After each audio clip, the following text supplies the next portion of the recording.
मेरे प्रश्न पूछने का आशय यही था कि तत्कालीन यूपीए की सरकार ने गरीब और मध्यम वर्ग के लोगों के लिए उनके छत पर, उनके सर पर छत देने के लिए इस योजना को चलाया था, जिसका नाम NUHSP था और दूसरा EWS LIG थी।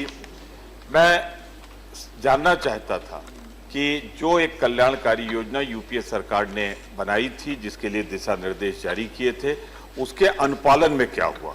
यदि माननीय मंत्री जी मुझे बता सकें, संपूर्ण देश में कितने लोगों को इस योजना के अंतर्गत उनके सर पर छत मुहैया कराई गई, गरीब और मध्यम वर्ग का। विशेष रूप से यही बता दें, मध्य प्रदेश, छत्तीसगढ़ और प्रधानमंत्री चूंकि बैठे हैं, तो गुजरात में कितने गरीब लोगों के सर पर छत दी गई। Thank you. Sir, the information sought by honorable members is altogether different. If you go through the question is provision for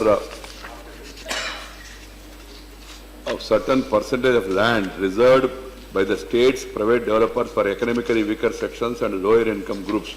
If so, the details thereof. Yes. This is about earmarking certain amount of portion of the land for the economically weaker sections and low income groups. It's a very good question.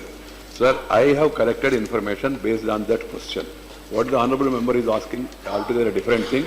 I have that information, but it is not available with me as on now. I can pass on that information. What is the progress achieved in different states with regard to EWS and LIG schemes under different schemes which were earlier initiated by the previous government. I have no problem in correcting that information and passing on. With regard to the present question, sir, with regard to the present question, the National Urban Housing and Habitat Policy, 10 to 15% of land and 20 to 25% of FSI, whichever is greater, that has been reserved for the EWS and LIG housing.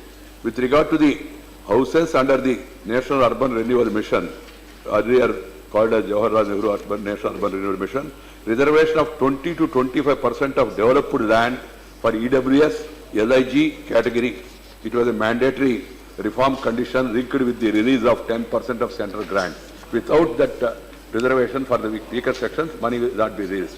The third one is about the Rajiv Awas Yojana, earmarking of 15% of FAR by FSI or 35% of the dwelling units for EWS LIG category, whichever is higher, that has been mandated. Sir, now the draft model for the new Housing for All scheme, 15% of the FAR, FSI or 35% of the total number of dwelling units, whichever is higher, will be reserved for the EWS category.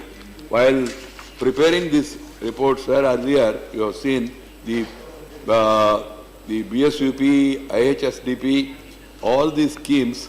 At a glance, I have the information. I will be sending it to the honorable member. There is a law in this country that under what circumstances and authorization whose phones can be tapped and the reasons to be recorded in writing. But now it has become rampant. Even